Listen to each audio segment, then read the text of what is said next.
So the Red House.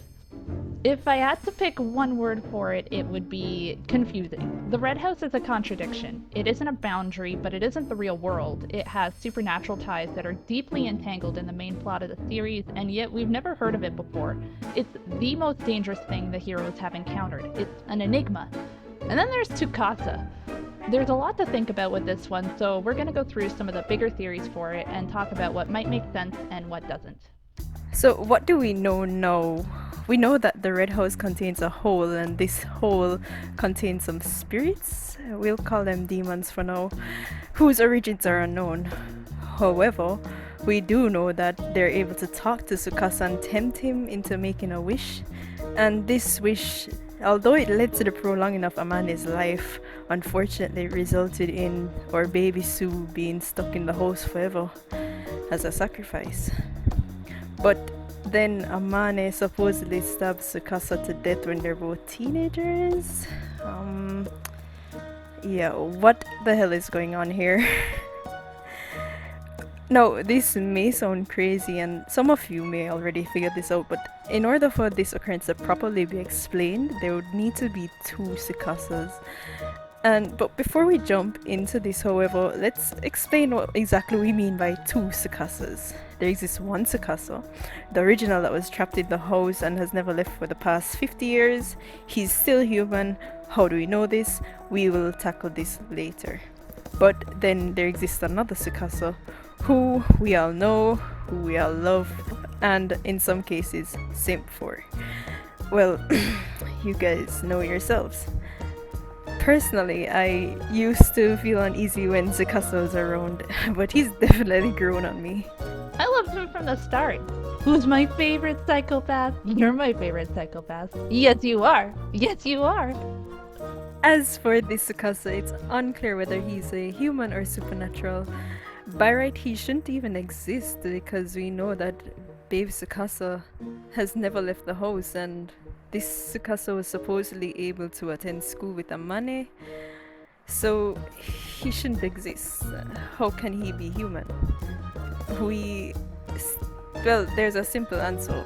He could be human in the same way that Tsushikomori is human. He could be disguised as a human, but he's actually a supernatural.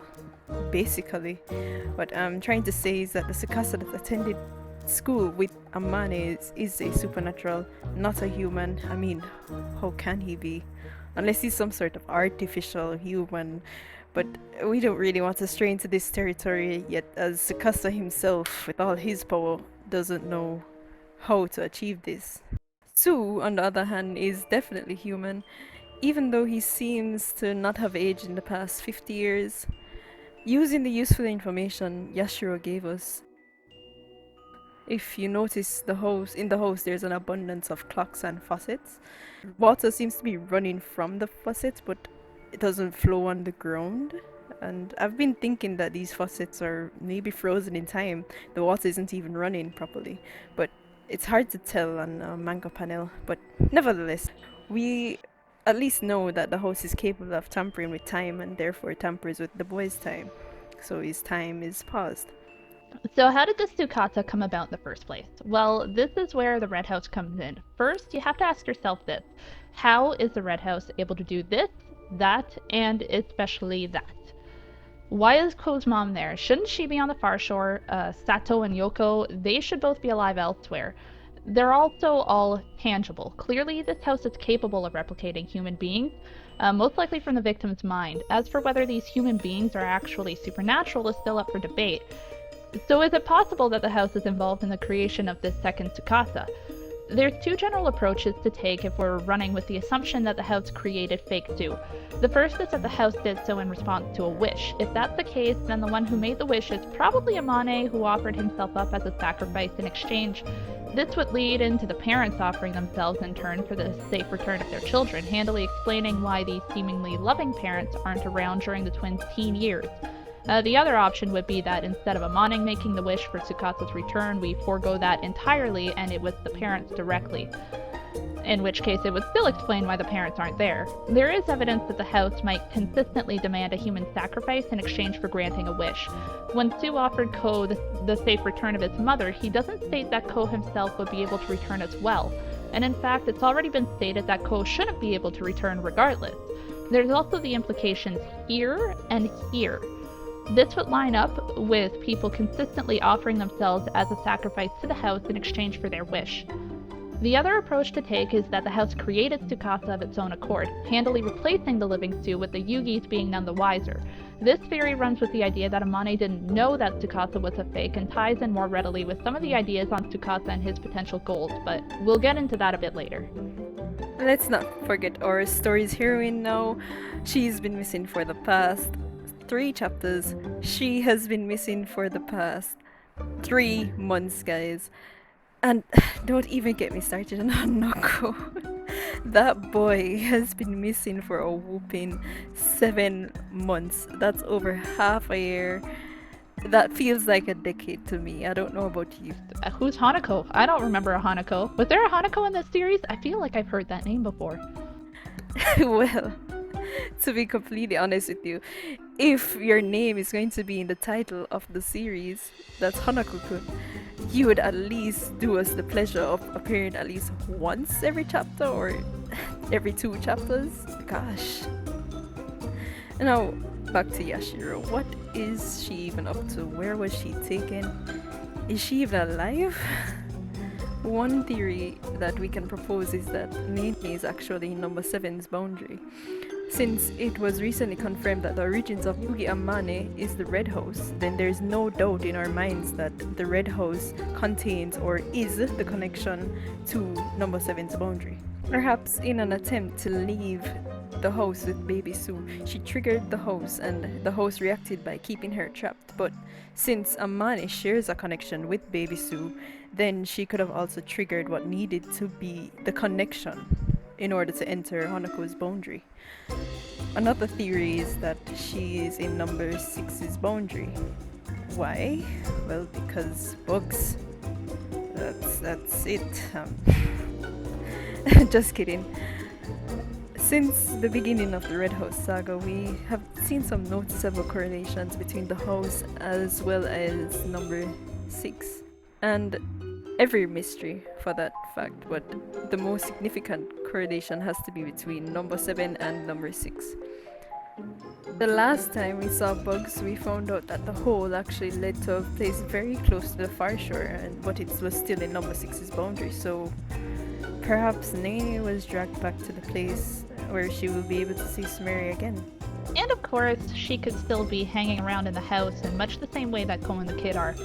She might be in a separate area of the house facing some sort of punishment for trying to take the kid out. I'm personally still holding out hope that the house dragged her into a closed time loop similar to the one that Sumeri was trapped in. Wouldn't it be awesome if she got to see firsthand the moment when Hanako killed Tsukasa? Okay, maybe awesome isn't the right word, but you get it, right? So let's talk about why Sue is a special case of the house's victims. So we know rumors about the house didn't start to really string up until about 50 years ago, around the time of that newspaper article's release, which Teru made reference to. We also know that the house wasn't as powerful as it is now when the Yugis were living in it. I mean, it was just a hole in the ground, in contrast to what it is now, which is the entire house. Also, the rumors back then implied that humans could live in the house. However, now it's more of a case where... Thank you, Teru, that came across very clearly. Therefore, it's clear that the house has gotten more powerful compared to 50 years ago, so it's safe to assume that Sue is one of the house's first victims. We also suspect that Sue is the only person in the house who interacts with those who enter the house.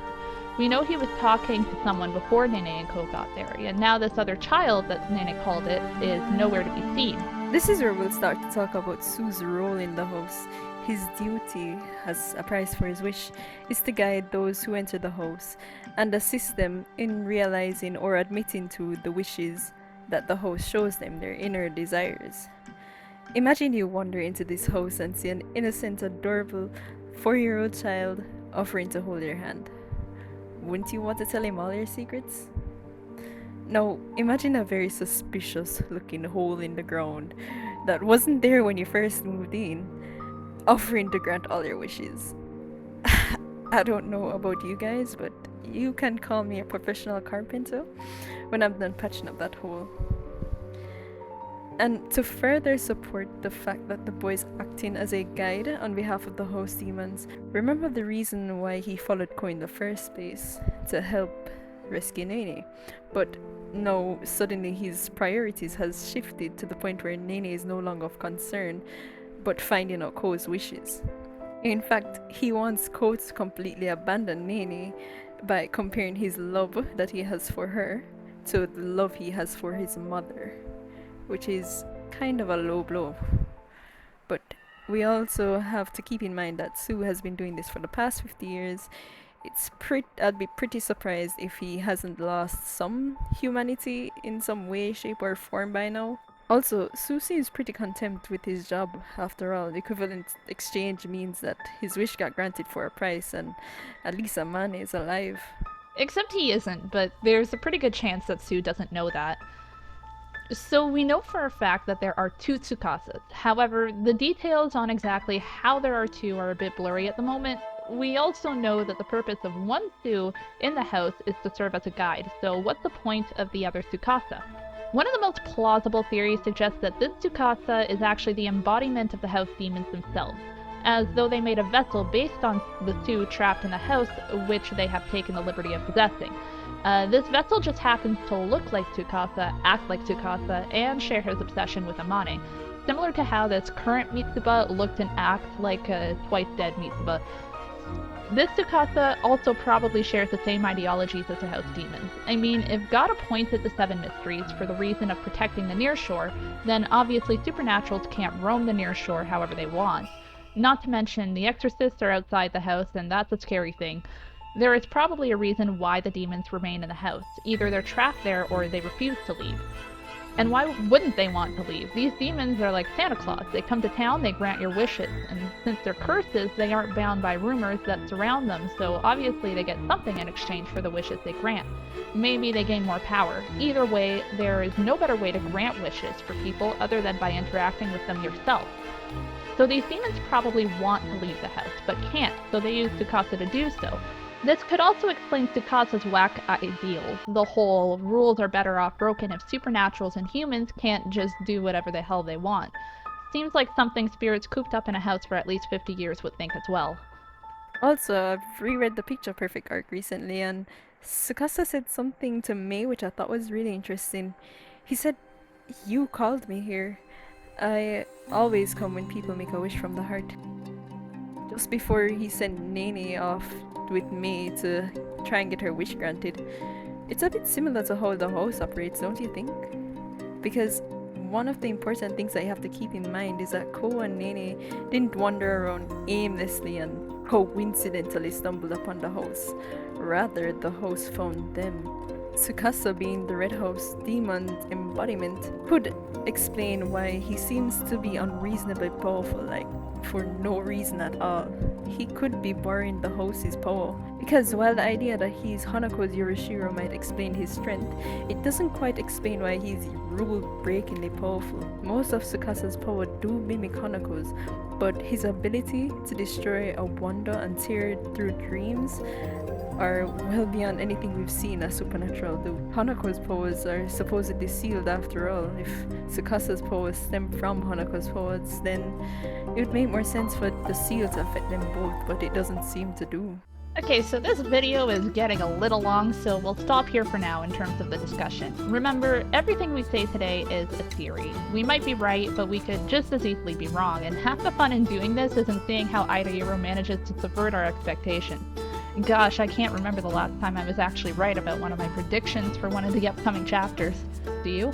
Not at all. So, yeah, we'll see you next time. And thanks for stopping by.